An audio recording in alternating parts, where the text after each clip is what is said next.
Tonight, gasoline has been thrown on a fire that's never really gone out. The accusation that the Bush administration badly misled the American public about the case for war with Iraq. In a new book, journalist Ron Suskind claims he has new evidence to show the case was more than a failure of intelligence. It was, he writes, an out-and-out deception. Our chief White House correspondent David Gregory has more.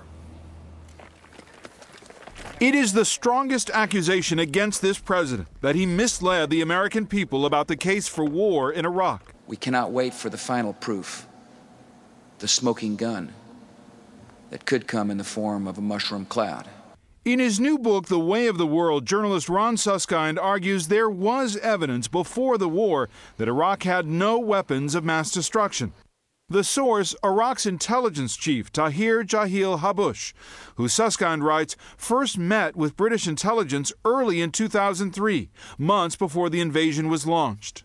He clearly is offering the kind of evidence, the kind of testimony as to the mind of Saddam Hussein, as to the fact that there's no WMD. Why didn't the administration heed the warnings? The president wants to go to war from the very first National Security Council meeting of his presidency. It was always a matter of how do we make the case. Then CIA Director George Tenet said today the author is wrong. In a statement, Tenet insists that Habbush was considered unreliable.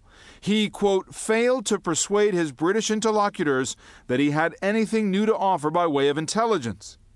There is another explosive charge in the book. In order to bolster the connection between al-Qaeda and Iraq, Suskind says the White House ordered the CIA to write a fake letter from the Iraqi intelligence chief Habbush claiming that 9/11 ringleader Mohamed Atta trained in Iraq prior to September 11th. Tonight, the White House calls that allegation absurd and denies, as the president has repeatedly, ever misleading the public about the need for war. David Gregory, NBC News, Washington.